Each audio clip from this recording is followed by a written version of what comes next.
My name is Albert Jekste. I am Latvian.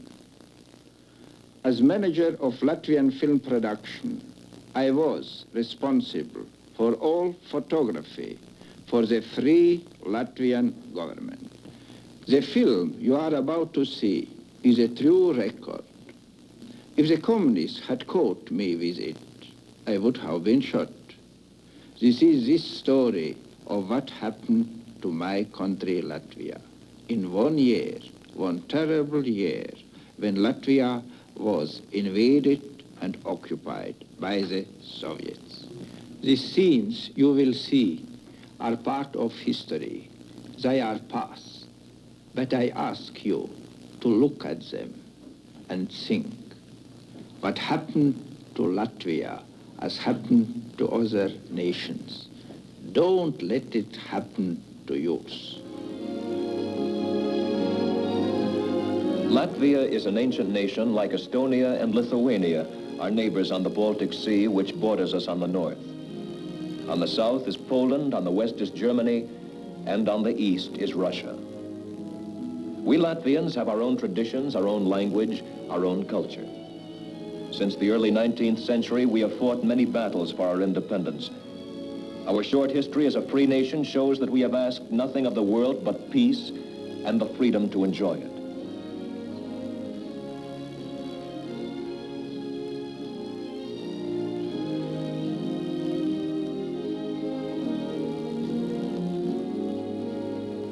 In 1918, Latvia won its independence.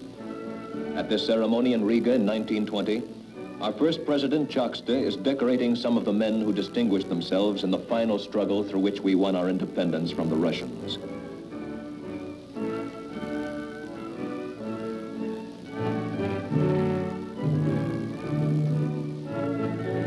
Our national heroes were the men who helped to make us free. In honoring them, as we are doing here in 1921, the entire Latvian people were voicing our determination to preserve and make the most of the freedom we had won after so long.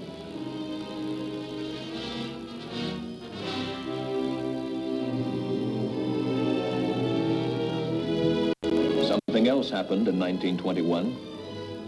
These are starving Russian peasants who fled across the borders into Latvia. They were among the world's first refugees from the Bolshevik regime.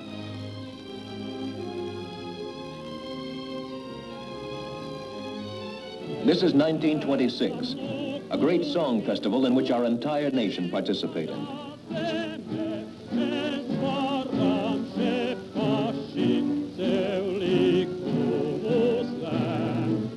On the right, you see President Relander of Finland, who was Latvia's guest.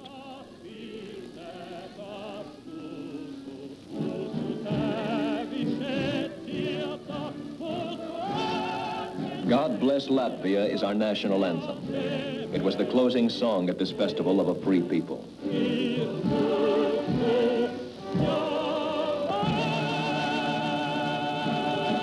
In 1939, our beloved poet Virza wrote The Fateful Summer, which prophesied the shape of things to come for the people of Latvia and the other Baltic countries.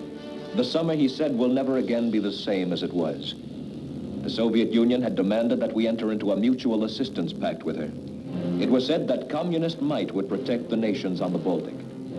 But we knew that the treaty would be used as a pretext for other things. In October 1939, the borders of Latvia and Estonia were forced open. The Baltic nations were to be hosts to thousands of communist troops.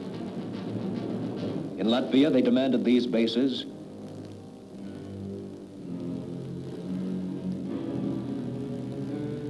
These in Estonia, and still others in Lithuania. On June 15th, 1940, the town of Mazlienki was sacked. The Soviets claimed that we had attacked first. They told the world that a nation of 186 million people had to be protected from 6 million Balts. On June 16th, we received an ultimatum: submit to total occupation or be attacked. This meant the end of independence.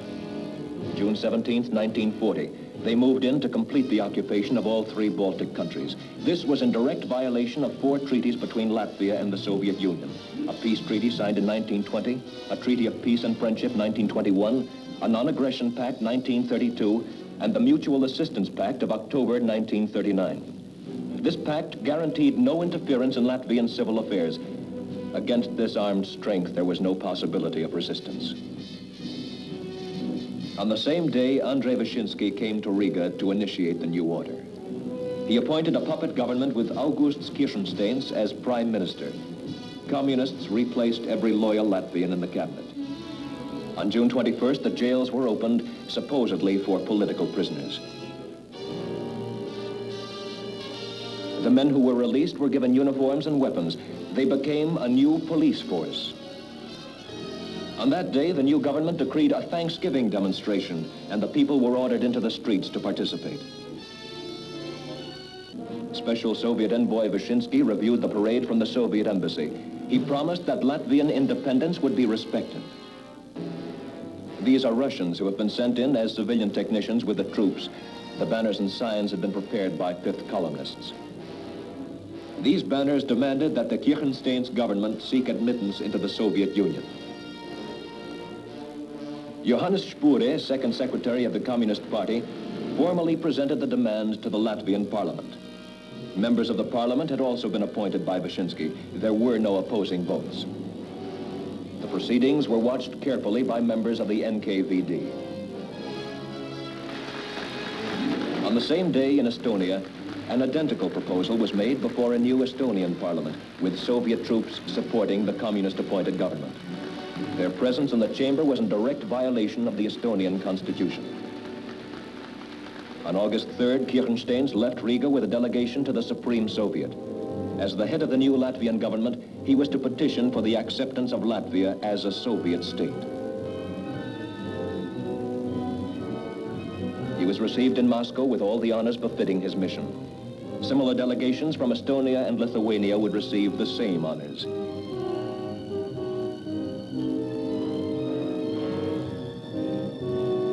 This is the inside of the Kremlin. It has been very rarely photographed. The welcome for the Latvian delegation included applause from Stalin himself. The Latvian delegation, led by Kirchensteins as prime minister, was made up of communists. They were surrendering the Latvian flag for the right to fly the hammer and sickle.